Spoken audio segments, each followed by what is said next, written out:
அடுத்துங்க, இப்போ நிறைய பேர்த்துடைய கேள்வி, சார் வருமானம் நிறையா வருது இல்லைங்களா? நிறைய பேர் என்ன சொல்கிறாங்க, இப்போ நம்ம பார்க்கக்கூடியது என்னென்னா 9ஆம் இடம். நான் எந்த விஷயத்தை எடுக்க போகணும் அதை தாண்டி ஒரு விஷயத்துக்கு உள்ளே போயிட்டேன்.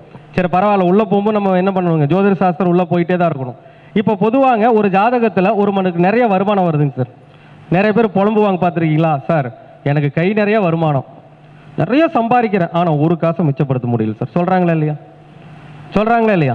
வருமானம் என்பது 2ஆம் பாவகம், அதில் ஒன்றும் டவுட்டே கிடையாது. நிறைய பேர் பார்த்தீங்கன்னா ஒரு நாளைக்கு இப்போ 10,000 ரூபாய் சம்பாதிப்பாங்க, அந்த 10,000 ரூபாய் செலவு பண்ணிடுவாங்க.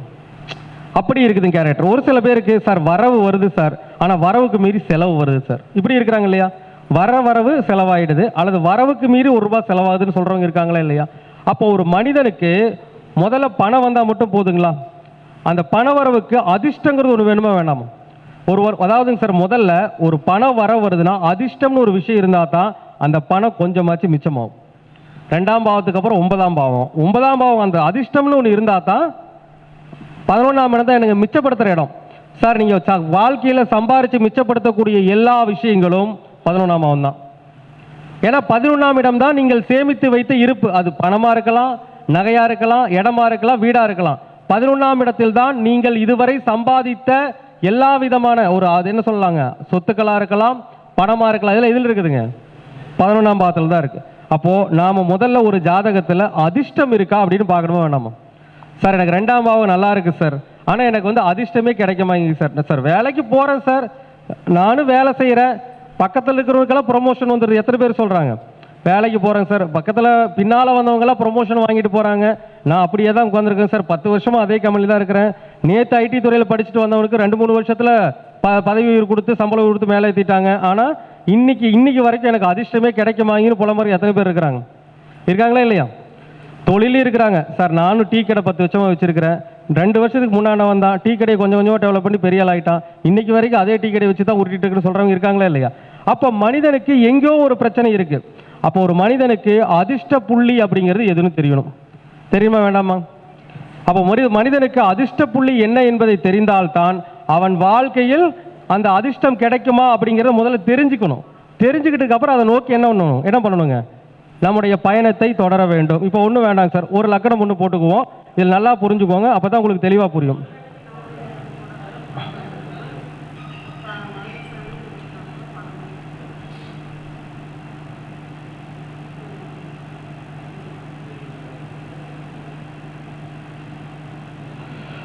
ஒரு ஜாதகத்தில் லக்கண புள்ளி அஸ்தம் 1ல் வந்திருக்குன்னு வச்சுக்கோங்களேன். லக்கண புள்ளி அஸ்தம் 1ல் இருக்குது அப்படின்னா நல்லா புரிஞ்சுக்கோங்க, ஒரு ஜாதகத்தில் லக்கண மைய புள்ளி தாங்க சார் இது. எதுங்க? இதுதான் மைய புள்ளி, லக்கண புள்ளி தொடங்குற இடம். அப்போ அஸ்தம் 1ல் இது இருக்குதுன்னா ஒரு மனிதனுக்கு அதிர்ஷ்டத்தை சொல்லக்கூடிய பாவம் எது? லக்கு, அதிர்ஷ்டம். 9ஆம் இடமும் அதிர்ஷ்டம் தான், 5ஆம் இடமும் அதிர்ஷ்டம் தான், ரெண்டுமே அதிர்ஷ்ட பாவம் தான், அதை வந்து யாராலையும் மாற்ற முடியாது. ஃபர்ஸ்ட் 9 லக்கணத்துக்கு 9, முதல்ல 9க்கு 9 அப்புறம் பார்ப்போம். 9ஆம் இடம் தான் அதிர்ஷ்டம். அப்போ லக்கணம் அஸ்தம்ல விழுதுன்னா தோராயமா இந்த லக்கண புள்ளி எந்த டிகிரியில் இருக்கும்? ஃபர்ஸ்ட் 10 டிகிரியில் உத்தரம் 2, 3, 4 போயிடும். அடுத்து 10லிருந்து 13.20 இருக்குமா? 10 to 13.20 தான் லக்கண புள்ளி விழுந்திருக்கும், இந்த டிகிரிக்குள்ள தான் இருக்கும். அப்போ இதே 10 to 13.20 தான் லக்னத்திற்கு 9ஆம் பாவகத்தினுடைய மைய புள்ளி விழும். அப்ப என்ன வரும்? இங்க அஸ்தம் 1னா இங்க என்ன வரும்? ரோகிணி 1 வரும், அதானே? ரோகிணி 1 வரும்.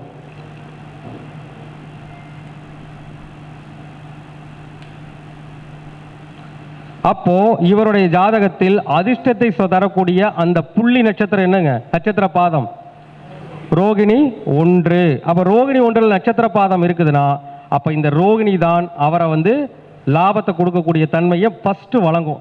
9ஆம் அதிபதி அப்புறம். 9ஆம் அதிபதி யாருங்க? சுக்கிரன். அவர் வந்து லக்கண புள்ளிக்கு எங்க இருக்காரு, சந்திரன் என்ற புள்ளிக்கு எங்க இருக்காரு அப்புறம் பார்த்துக்குவோம். முதல்ல இதுதான் விதிங்க சார். இந்த விதியினுடைய கோட்பாடை தாண்டி நம்ம எங்கேயும் போக முடியாது. லக்னம் என்பதுதான் உங்களுடைய விதி, தலை விதி தீர்மானிக்கப்பட்ட இடம் இதுதான். அப்போ இந்த தலை விதிக்கு ரோகிணி 1ஆம் பாதத்தில் என்ன விழுதுங்க? 9ஆம் இடத்தினுடைய மைய புள்ளி விழுகிறது. அப்ப இந்த ஜாதகத்தை பெரிய அளவில் அதிர்ஷ்டத்தை கொடுக்கிறவர் யாருங்க? அந்த ரோகிணியுடைய அதிபதியாகிய சந்திரனே. ஓகேங்களா?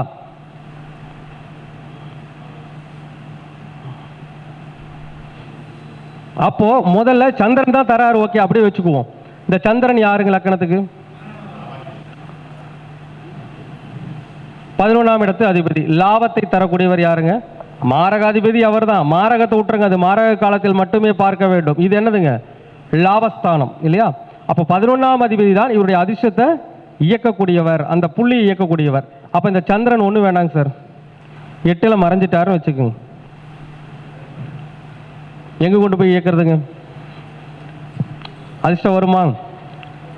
அதிர்ஷ்டம் வருமா? கண்டிப்பாக வராது. வாழ்க்கையில் அந்த 9ஆம் இட புள்ளி என்பது அதிர்ஷ்டத்தை தராது. லாபாதிபதி 8ல் மறையலாமா? ஓராறு ஈராறு 8ல் ஒளிந்திட லாபக்கோளை வாராது செல்வம் தேடி வாழ்நாள் எல்லாம். பாட்டு பாடியிருக்காங்களா இல்லையா? ஓராறு ஈராறு 8ல் ஒளிந்திட லாபக்கோளை வாராது செல்வம் தேடி வாழ்நாள் எல்லாம் அப்படின்னு ஒரு பாட்டே பாடியிருக்காங்களா? அப்போ அதுக்காக எல்லா 11ஆம் அதிபதி அப்படி கிடையாது, எல்லா 11ஆம் அதிபதி அப்படி கிடையாது. நிறைய லக்கணங்களுக்கு 11ஆம் அதிபதி கெட்டால் தான் யோகம். சரலக்கணக்காரங்களுக்கு 11ஆம் அதிபதி கெட்டால் தான் யோகம். அதனால் தெரியுமா தெரியாதுங்களா? மேஷம், கடகம், துலாம், மகரம், இந்த 4 லக்கணக்காரங்களுக்கு 11ஆம் அதிபதி கெடணும். இப்படி பல ரூல்ஸ் அங்கே இருக்குதுங்க. அப்போ இந்த லக்கணக்காரங்களுக்கு 11ஆம் அதிபதி கெடலாமா? சொல்லுங்க, கெடக்கூடாது. அப்போ லாபாதிபதி 8க்கு போயிட்டார். அதிர்ஷ்டத்தை தரக்கூடிய அந்த புள்ளியே லாபாதிபதியாக 8க்கு போனால் அதிர்ஷ்டம் கிடைக்குமா? அப்போ இந்த ஜாதகர் எப்படி அதிர்ஷ்டத்தை பெறுறது? அதுக்குன்னு ஒரு வாழ்வியல் பரிகாரம் இருக்கும் இல்லையா? எப்படி அந்த அதிர்ஷ்டத்தை பெறுவது அப்படின்னா சிம்பிள். ஒரு ஜாதகத்தில் 11ஆம் இடம் வலுவிழந்து விட்டால் ஒரு சிம்பிள் பரிகாரம், தெருநாய்களுக்கு உணவளிக்கணும். ஃபர்ஸ்ட் பரிகாரம் தான். ஒரு ஜாதகத்தில் 11ஆம் இடம் மட்டும் உங்களுக்கு கெட்டு போச்சுன்னா நீங்கள் என்ன பண்ணணுங்க? வாயில்லாத ஜீவன்கள், தெருநாய், இந்த தெருவில் இருக்கக்கூடிய பூனைகளுக்கெல்லாம் என்ன பண்ணணும்? உணவளிக்கணும். 11ஆம் இடம்னாவே தெருநாய். இது முக்கியமாக இது யாருங்க? சந்திரனா என்னதுங்க? உணவும் வரும். இது ஒரு பரிகாரம். அவருக்கு அதிர்ஷ்டம் நிறையா வரணும்னா இந்த பரிகாரத்தை கட்டாயமாக செய்யணும். அதுக்கு அடுத்தபடியாக 11ஆம் அதிபதினு சொல்லக்கூடியவர் போய் என்ன ஆயிட்டாருங்க? 8ல் போய் மறைஞ்சிட்டார். அப்போ 11ஆம் இடங்கிறது நாம் செய்யக்கூடிய பேர் உதவி, சரிங்களா? 3ஆம் இடங்கிறது உதவினா 11ஆம் இடம் இன்னும் உதவியை பெரிய லெவலில் செய்கிறது. அப்போ 11ஆம் அதிபதி 8க்கு போயிட்டார்னா 11ஆம் இடம் பேருதவி. 8 என்பது பொதுவாக கெட்டதுன்னு அர்த்தம். என்னங்க? கெட்டது அப்படின்னு அர்த்தம். லக்னம்னா தலைன்னு அர்த்தம். அப்போ தலை கெட்டவர்கள், தலையில தான் மூளை கெட்டவர்கள் அப்படின்னா யாருங்க? மனநிலை பாதிக்கப்பட்டவங்க. அப்போ அந்த மனநிலை பாதிக்கப்பட்ட ஆசிரமங்களுக்கு திங்கட்கிழமை நாளில் சந்திரனுக்கான உணவு வெண்பொங்கல், பச்சரிசி உணவு வெண்பொங்கல். அப்போ மனநிலை பாதிக்கப்பட்ட ஆசிரமங்களுக்கு திங்கட்கிழமை நாள் என்ன பண்ணணும்? வெண்பொங்கலை டொனேட் பண்ணிட்டு வரணும். இது ஏன் அப்படின்னு பார்த்து இதுக்கும் ஒரு விஷயம் இருக்குது. சந்திரன் இங்கிருந்து எந்த இடத்த பார்க்குறாருங்க? லக்கணத்துக்கு எத்தனாம் இடத்தை பார்க்குறாரு? 2ஆம் இடம் சாப்பாடு கொடுக்குறதான. 4ஆம் இடத்தை பார்த்தா ட்ரெஸ் கொடுக்கலாம். அப்போ 2ஆம் இடத்தை பார்க்கும் பொழுது அந்த மனநிலை பாதிக்கப்பட்டவர்களுக்கு என்ன பண்ணலாம்? உணவு தானம் என்ன பண்ணலாம்? தாராளமாக கொடுக்கலாம். அப்போ இந்த பரிகாரத்தை நம்ம என்ன பண்ண முடியும்? கண்டிப்பாக வந்து நம்மளால செய்ய முடியும். புரியுதுங்களா? அப்போது உங்களுடைய ஜாதகத்தில் 9, ஒரு சில பேருக்கு இது யோகமாக இருக்கும். என்ன சார் இப்படி சொன்னீங்க? நான் சூப்பராக தான் சார் இருக்கணும். 11ஆம் அதிபதி 8ல் இருக்கிறவங்களுக்கு, 8ஆம் இடம் சார்ந்த தொழில் பண்ணுறவங்களுக்கு யாருங்க? ஜோதிடர், டாக்டரு, போலீஸு, வக்கீல், இவங்கெல்லாம் எப்பவுமே 8ஆம் பாவத்தோடய உணர்றவங்க இல்லையா? 8ஆம் இடம்னா கஷ்டம் நஷ்டம், அதில் இருக்கிறவங்க தானே சார் டாக்டரை தேடி வக்கீலை தேடி வருவாங்க. அப்போ வக்கீல், போலீஸு, டாக்டர், ஜோதிடர்களுக்கெல்லாம் இது யோகமாக வரும். அதையும் நம்ம மறந்துடக்கூடாது. அது வராது, போச்சு. அது தேய்பிரை சந்திரன் ஆல்ரெடி கெட்டு போச்சு. எப்படி வரும்? எங்கே மறைஞ்சாலும் கெட்டு, சந்திரன் கெட்டு போயிட்டா, தேஞ்சு போயிட்டா பலன் இல்லை. புரியுதுங்களா? அப்போ முதல்ல உங்களுடைய ஜாதகத்தில் அந்த 9ஆம் இடத்தினுடைய புள்ளி எது, நீங்கள் கரெக்டாக ஆக்டிவேட் பண்ணுங்க, அதிர்ஷ்டம் வந்துடும். இது ஒண்ணுங்க. அப்போ 9ஆம் இடத்துடைய புள்ளி மட்டும் இல்லைங்க, 9ஆம் அதிபதி நின்ற புள்ளின்னு ஒன்று இருக்கும் இல்லையா? 9ஆம் அதிபதி நின்ற புள்ளின்னு ஒன்று இருக்கும் இல்லையா? அது லக்கண புள்ளிக்கு எத்தனாவதா? இது 9ஆம் அதிபதி யாருங்க? சுக்கிரன். அவர் எங்கே இருக்கிறாரு? அவர் லக்ன புள்ளிக்கு எந்த நட்சத்திரத்தில் இருக்கிறாரு, யாரா இயங்குறாங்க, அடுத்து உங்களுடைய கையில் இருக்கு. ஓகேங்களா? அது பார்த்துக்க. ஆனால் இந்த புள்ளி கட்டாயமாக வேலை செய்தே தீரும். சரிங்களா? செஞ்சு பாருங்க. உங்க ஜாதகத்தில் அது யோகமாக இருந்தால் சிறப்பாமை. ஒரு சில பேருக்கு இன்னொரு சில கேள்வி கேட்பாங்க, சார் எனக்கு 8ல் தான் சந்திரன், நீங்கள் சொன்ன மாதிரி வக்கீலும் இல்லை, போலீஸும் இல்லை, டாக்டரும் இல்லை, சூப்பராக இருக்கிறவங்க எப்படி இருப்பாங்க? சந்திரன் அவயோகியாக இருக்க வேண்டும். அப்படி இருக்கிறதா அவங்க ஜெயிக்க முடியும். அப்போ ஜோதிட சாஸ்திரத்தில் வந்து என்ன இருக்குதுங்க? பலவிதமான நுட்பமான ஆய்வுகளை எல்லாம் நம்ம செஞ்சா தான் அதற்கான விடை என்பது கிடைக்கும். சரிங்களா? சரி,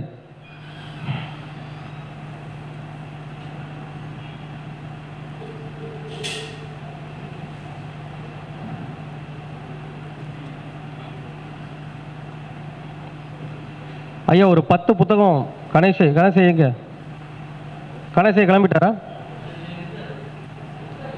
அவர் ஒரு 10 புத்தகம் எடுத்து வைக்க சொல்லுங்க, ஜோதிட புத்தகம். 10 புத்தகம் 4 நான் மறந்துட்டேன், 4 புத்தகம் 10ன்னு மறந்துட்டேன். எப்பவும் போல 4 தானே கொடுக்குறோம், 10ன்னு சொல்லிட்டோம். 4 புத்தகம். சரி, அடுத்ததாக வந்து பார்த்தீங்கன்னா இப்போ 11ஆம் பாவம். சரி சார், அதிர்ஷ்டம் வருது சார், சம்பாரிச்சிட்டேன் சார், வருமானம் வருது சார், நல்லா அதிர்ஷ்டம் வருது சார், நீங்கள் சொன்ன மாதிரி எல்லாம் பண்ணேன் சார், நல்லா அதிர்ஷ்டம் வருது, 10 ரூபாய்க்கு ஒரு 2 ரூபா இச்சி கிடைக்கு சார், மிச்சப்படுத்தி வச்சுட்டேன், அதெல்லாம் ஓகே சார், கையில் வந்துருதுங்க சார், ஒரு 4 நாள் தான் சார் கையில் தாங்க, மறுபடியும் அது காலி ஆயிடுது சார். இப்படி வரும் இல்லையா? நம்மளுடைய எல்லாம் நீங்கள் சொன்ன மாதிரி பண்ண பணம் வருது, செலவாயிட்டு இருந்து இப்போ மிச்சமாகுது. ஆனால் மிச்சமான காசு 1 மாதத்துக்கு மேலே கையில் தங்க வாங்குது. ஒரு வருஷம் இருந்தாலும் எங்கேயோ காலி ஆகி போயிடுது, ஏதோ ஒரு வகையில் போயின்னு சொல்கிறாங்க. அதுக்கு என்ன வேணும்? 11ஆம் பாவம் வேணும். அப்போ 11ஆம் பாவகத்தினுடைய மையப்புள்ளி எங்க இருக்கிறதோ அதுதான் உங்களுடைய லாபத்துடைய இயக்கம். இப்போ ஒரு லக்கணம் எடுத்துக்குவோங்க.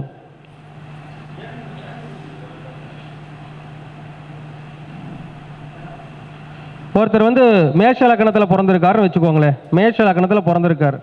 அவருக்கு வந்துங்க சார் பரணி நட்சத்திரம் 4ஆம் பாலத்தில் லக்கண புள்ளி விழுந்திருக்குது அப்படின்னா 11ஆம் இடத்துடைய புள்ளி எங்க விழுவும்? இது பரணி 4ங்கிறது மேஷ ராசியில் இருக்கக்கூடிய 8வது பாதம். கரெக்டா? அஸ்வினியில் 4 பாதம், பரணியில் 4, 8வது பாதம். அப்போ இந்த இடத்துல 8வது பாதத்தில் லக்கண புள்ளி விழுந்திருக்குன்னா லாப புள்ளி அதே மாதிரி கும்பராசியில் 8வது புள்ளி நட்சத்திர பாதை எதுங்க? 8வது நட்சத்திர பாதை என்னதுங்க? சதயமா? பூரட்டாதி 2ஆம் பாதம் இல்லையா? பூரட்டாதி 2 தானுங்க. இங்க பரணி 4 ஒன்றும் வேண்டியது இல்லைங்க, சிம்பிள் தான். பரணி 4ங்கிறது இந்த லக்கணத்தில் எத்தனாவது பாதம்? 8வது பாதம். அதே மாதிரி லக்கணத்துக்கு லாபம் எத்தனாம் இடம்? 11ஆம் இடம். அப்போ இந்த 11ஆம் இடத்தில் 8வது பாதம் எது? இந்த ராசிக்குள்ள இருக்கக்கூடிய நட்சத்திரம் 8வது பாதம் எதுங்க? பூரட்டாதி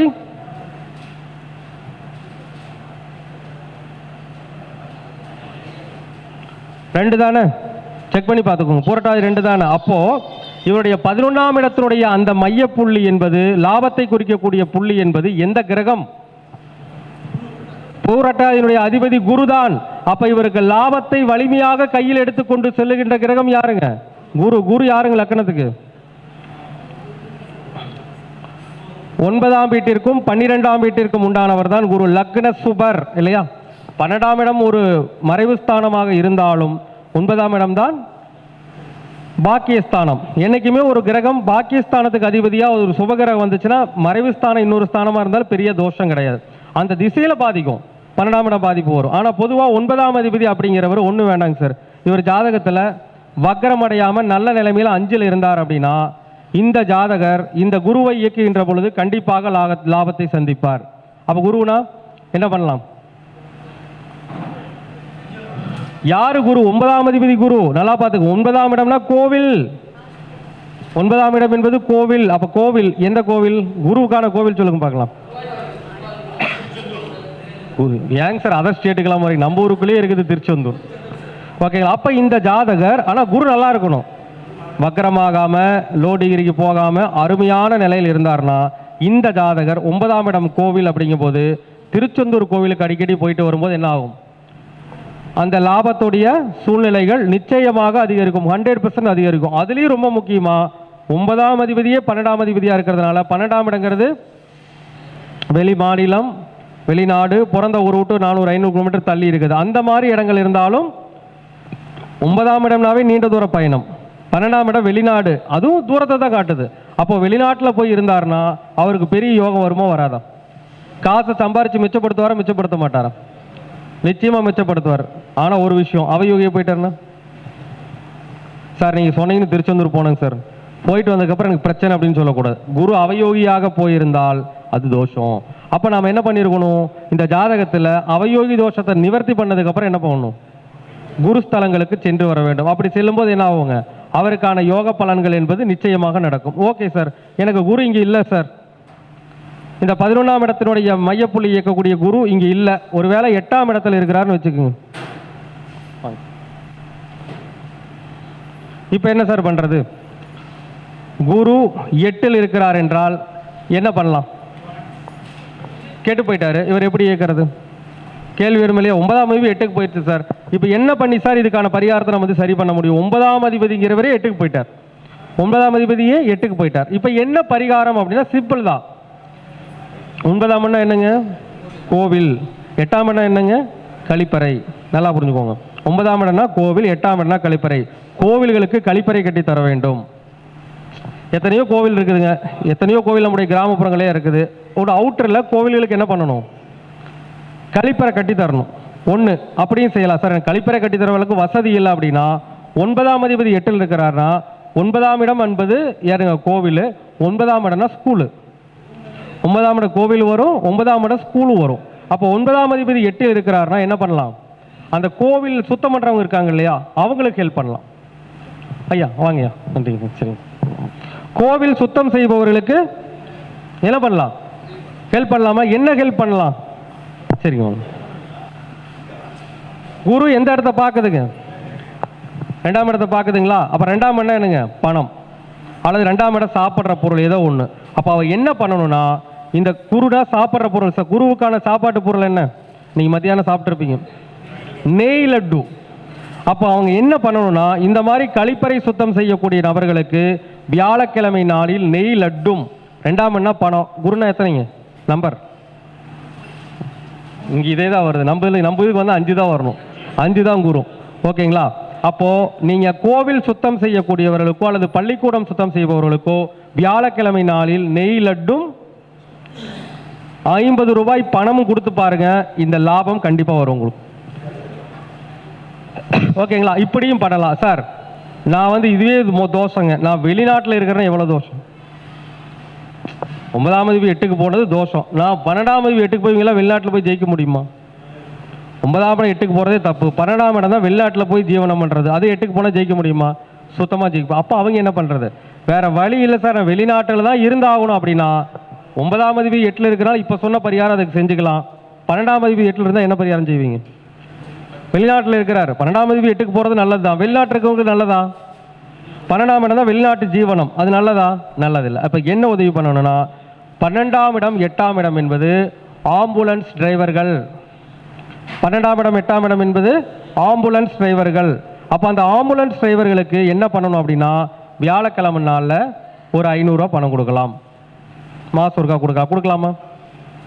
கூடவே நெய் லட்டு அவருக்கு சேர்த்து கொடுங்க, தப்பு. இது வந்து வெளிநாட்டு இருக்கிறவங்களுக்கு. ஆனால் உள்ளூர் இருக்கிறவங்களுக்கு இது செய்யணுங்கிற அவசியம் இல்லை. உள்ளூரில் இருக்கிறாங்கன்னா அந்த கழிப்பறை சுத்தம் பண்ணுறவங்களுக்கோ, கோவிலில் கழிப்பறை சுத்தம் பண்ணுறவங்களுக்கோ, ஸ்கூலில் கழிப்பறை சுத்தம் பண்ணுறவங்களுக்கு என்ன பண்ணலாம்? உதவிகள் செய்து வரலாம். சரிங்களா? அப்போது உங்களுடைய ஜாதகத்தில் 9ஆம் இடத்தினுடைய மையப்புள்ளி எது, 11ஆம் இடத்தினுடைய மையப்புள்ளி எது, அந்த மையப்புள்ளி எந்த நட்சத்திரத்தில் இருக்குதோ அந்த நட்சத்திராதிபதி ஜாதகத்தில் யார், உங்கள் லக்கணத்துக்கு யார், அவர் எங்கே இருக்கிறாருன்னு பார்த்து அதை நீங்கள் கரெக்டாக இயக்குனீங்கன்னா கண்டிப்பாக உங்களுக்கு லாபமும் அதிர்ஷ்டமும் நிச்சயமாக பெருகும். நன்றி. ஓகேங்களா? எல்லாருக்கும் ஓகேங்களா? புரிஞ்சிச்சிங்களா? 9ஆம் பாவம் 11ஆம் பாவத்தை இருக்கிறது புரிஞ்சுங்களா? இதே மாதிரிங்க சார், இந்த ஒரு விஷயத்துக்கு இல்லைங்க, நீங்கள் எந்த விஷயத்தை எடுத்தாலும் இதுக்கான விஷயங்களை பயன்படுத்திக்கலாம். நான் ஒரே ஒரு பாயிண்ட் தான் சொல்லியிருக்கிறேங்க, அந்த புள்ளி மட்டும் தான் சொல்லியிருக்கிறேன். இப்போ லக்னம் 11ஆம் இடங்கிறது புள்ளி சொல்லியிருக்கிறேன். 11ஆம் அதிபதினு ஒருத்தர் இருப்பாரா இருக்கிறாங்களா? சரிங்க. அது ஓகே. ஏன்னா 8ஆம் இடங்கிறது பிரச்சனை, வெளிநாட்டிலே இருக்கிறாருன்னா நீங்கள் சொன்ன மாதிரி ஒரு பிரச்சனையை சால்வ் பண்ணுறதா இருந்தால் அது யோகமாக மாறிடும். அவ்வளோதான் விஷயம் உங்களுக்கு. ஓகேங்களா? அப்போ நம்ம ஜாதகத்தில் இந்த 11ஆம் இடம் 9ஆம் இடம் புள்ளியும் தெரிஞ்சுக்கோங்க, 9ஆம் அதிபதி எங்கே இருக்காருன்னு பார்த்துக்கோங்க, 11ஆம் அதிபதி எங்கே இருக்காருன்னு பார்த்துக்கோங்க. அதையும் நாம் என்ன பண்ண முடியும்? இயக்கி நம்மால் நிச்சயமாக ஒரு பெரிய வெற்றியை அடைய முடியும். சரிங்களா? நன்றி, வணக்கம்.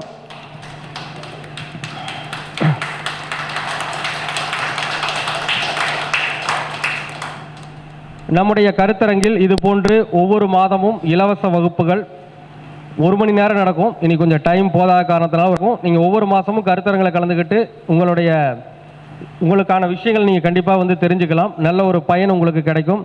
அதே மாதிரி பார்த்தீங்கன்னா எதிர்காலத்தில் ஸ்ரீ ஈசன் ஜோதிட அறக்கட்டளை நல்ல பல சேவைகளை செய்ய காத்து கொண்டு இருக்கிறது.